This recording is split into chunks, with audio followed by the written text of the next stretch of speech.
Hello ladies and gentlemen, and welcome to my first ever countdown. Now today I'll be counting down my top 10 best and worst Star Wars Special Edition edits. Now, a bit of context.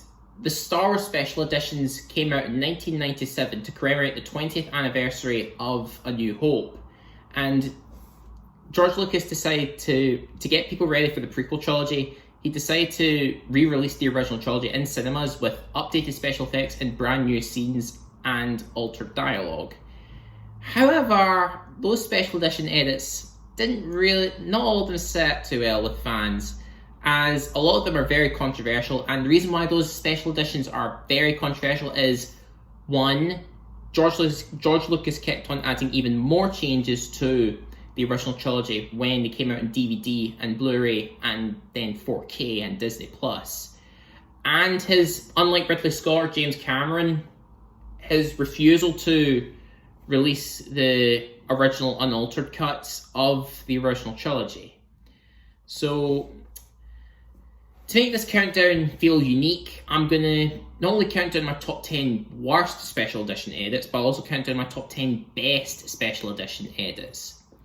And just a few rules, it's only my opinion, so if you disagree, be civil about it. I mean, that's fine if you disagree, but just don't be mean about it. And I'm also going to include some edits made to the prequel trilogy when they came out on Blu-ray. So with that in mind, let's jump to Lightspeed and get started. Number 10, worst. The Rock in front of R2-D2, A New Hope. Now, here's a bit of context of the scene. R2-D2 is hiding from Tusken Raiders since they attacked Luke and were dragging him across the jungle wastes, and now they're searching through his land speeder. And the way R2 is hiding in the cave, he wouldn't really be all that noticeable since the Tusken Raiders were too preoccupied looking through Luke's land speeder. So it's just, the thing is with this edit is that it's incredibly pointless. I mean, we didn't need a rock in front of R2-D2, and what makes this even more distracting is that the gap that R2 is looking out of is far too small for him to easily come in and out. And what makes this even more baffling is that when Obi-Wan scares the Tusken Raiders off and wakes Luke up, and when R2-D2 comes out to greet him, the rock just disappears. So George Lucas pretty much creates the continuity error. I mean, it is a very minor addition, but it's nonetheless distracting.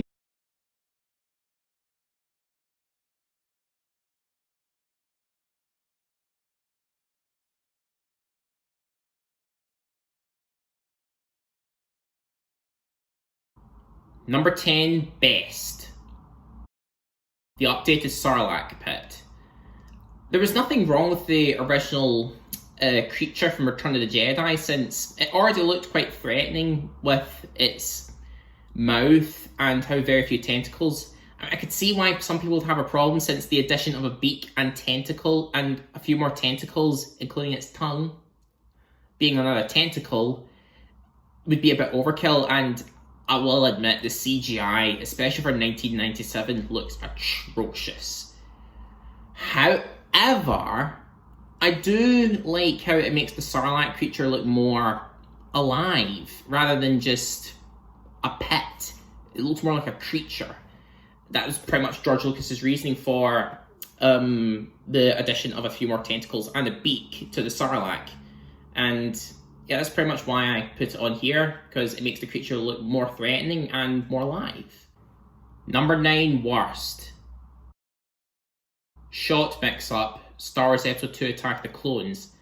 Now, this was added for the Blu-ray release of Attack the Clones, and this not only happened once, but twice in the film.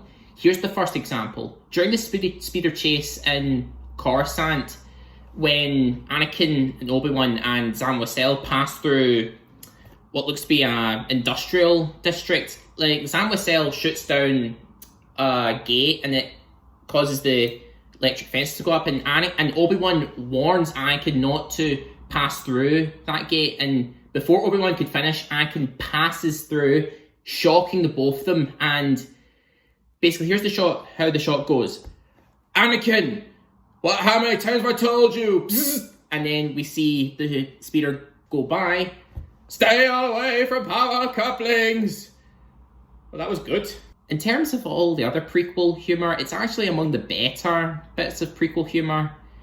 Unlike the Blu-ray, where this is pretty much how the shot goes. Anakin, how many times I've told you to stay away from power couplings?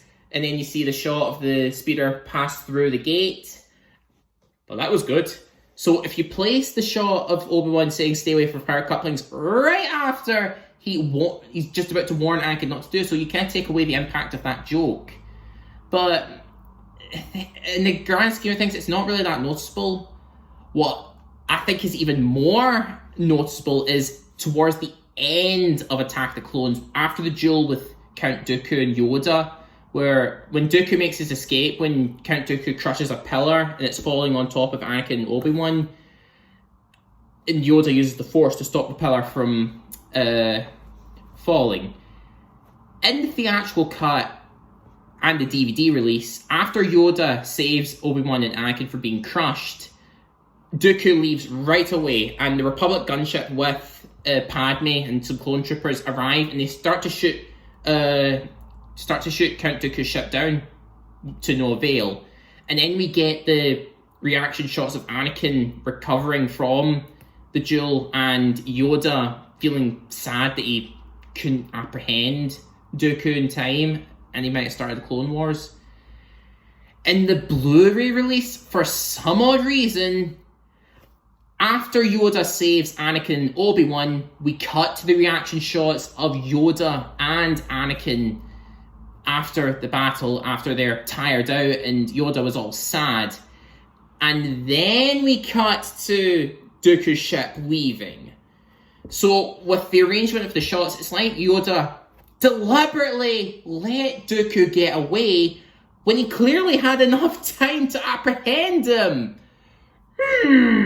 Enough time to apprehend Dooku, I did. Could have stopped the Clone Wars, I should have. Number 9 best. The Stormtrooper Hangar Bay, A New Hope. Now, this change wasn't entirely needed, but like some other changes made to the original trilogy, I see it only as a nice bonus.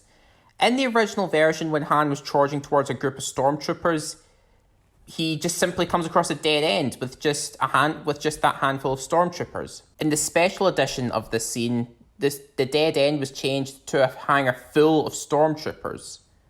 Now, some may view this as overkill, as all the stormtroopers didn't go after Han, but it was only just one man, so it would seem a bit pointless for all of the stormtroopers in that room to go after Han. And if you ask me, I think it adds to the comedic effect, and Han's horrified, shocked facial expression when he comes across the stormtroopers is more accurate when he comes across the hangar rather than the dead end. Number 8 worst. The Hayden Christensen ghost, Return of the Jedi.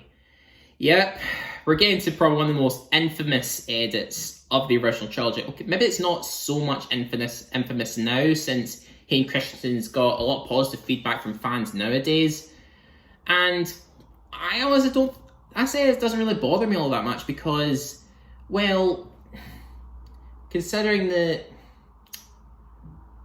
I've just come around to this edit. I mean, I do prefer Sebastian Shaw a lot more than Hayden Christensen, but just going by the knowledge that when some people die and when they go into the afterlife, they take on the appearance of when they're most happy, and when Anakin was most happy was before he turned to the dark side. And I think this edit is even more canon thanks to The Rise of Skywalker with Hayden Christensen's voice cameo. Or is it Matt Lanter? I don't know. What does bother me about that edit is Hayden Christensen's performance. I mean, he just looks disinterested in what was going on. While Sebastian Shaw, when he appears, he looks happy, he looks overjoyed to see his friends just accept him again, and to see his son smile at him, and to see the galaxy just celebrating the defeat of the Empire. Hayden Christensen, on the other hand, he was like, yeah, hi son. Hi guys. Yeah, just chilling here.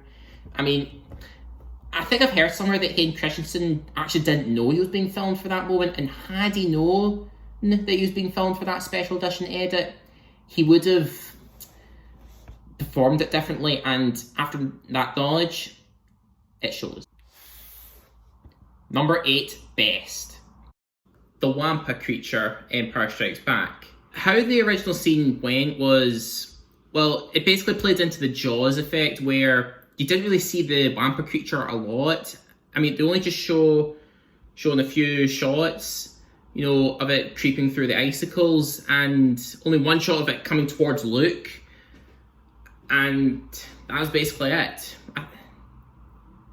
So in the special edition, they decided to go with a man with a suit, and even though the Jaws effect is not really there, but I do like how the techniques used to create tension is still there. Like how the Wampa's just munching away at Luke's tauntaun as Luke is trying to get away, and as Luke is starting to use the Force to grab his lightsaber, the Wampa's alerted to what he's doing, and when the Wampa comes towards Luke and his arm is chopped off, you can see him yelping in pain.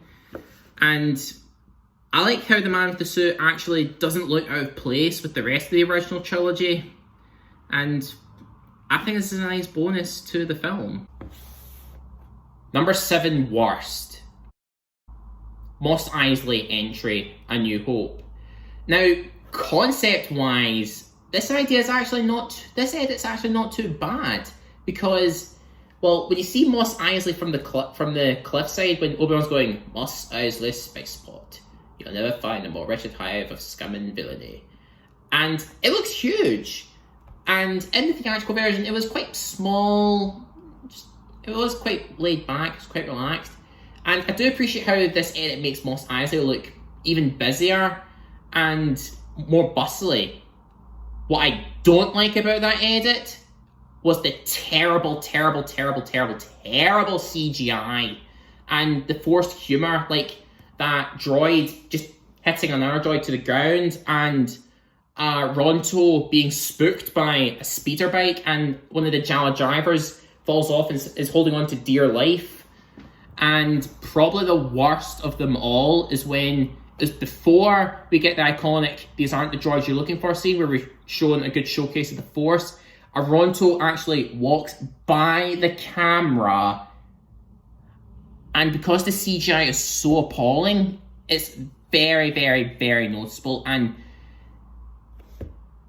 Jurassic Park came out in 1993, and the CGI looks miles better in that film.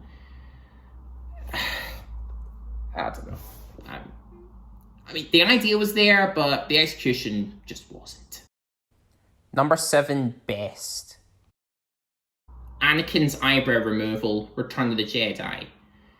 It happens in the scene where Luke takes Darth Vader's mask off, and you see Anakin's burnt up face after his duel, which was the effect of his duel with Mustafar. I mean, let's think about it. I mean, if you were caught on fire, your hair would be gone, and your eyebrows wouldn't even grow back. I know people who had their eyebrows burnt and had to actually have them painted on because they didn't grow back, so it wouldn't really make a lot of sense for Anakin's eyebrows to still be intact after being burned alive. So it would make sense for when George Lucas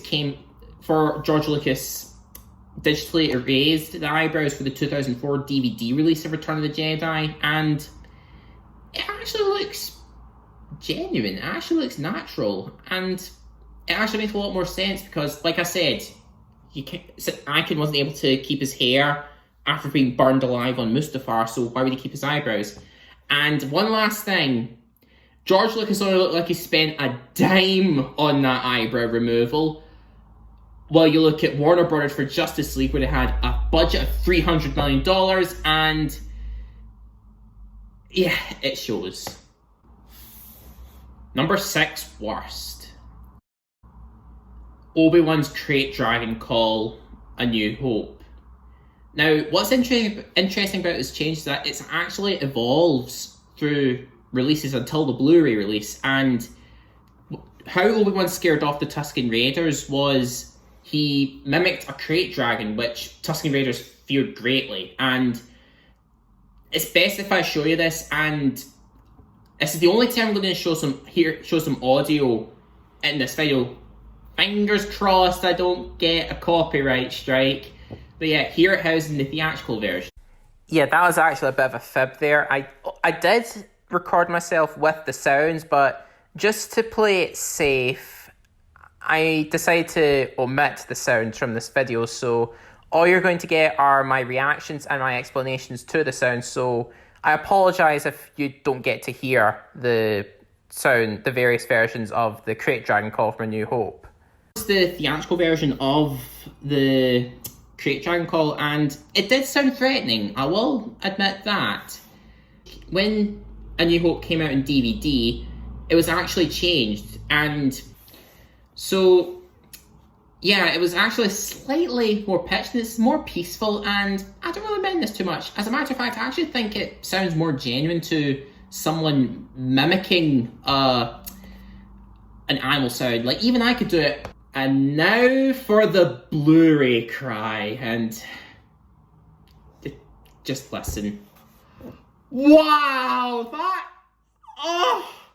it's just one of those cases where, like, did I really just hear that? I mean, that sounds nothing like a creature. I mean, the best way I could describe it is that it sounds like Obi-Wan just kicked a bad rock. He just kicked a rock with his sore toe, and he's just yelping in pain. I mean, oh man. And what makes this even more baffling is that it came after another change I just mentioned earlier on in the list with the rock in front of R2-D2, and this change wasn't changed back for the 4K release, so it stayed. And although context-wise, I suppose Obi-Wan might have known the Tusken Raider massacre by Anakin and Attack of Clones, and the Tusken Raiders worship Anakin as some sort of demon, so Obi-Wan might have been mimicking some evil spirit or something like that, but I don't know. We'll just have to wait and see if either George Lucas or Kathleen Kennedy comes out with that, but as it stands, it's awful. Number 6 best. Oola's death scene, Return of the Jedi. Now, this is something you wouldn't think actually came from the special edition, since the actress actually was still in good shape when they filmed that scene for the special edition.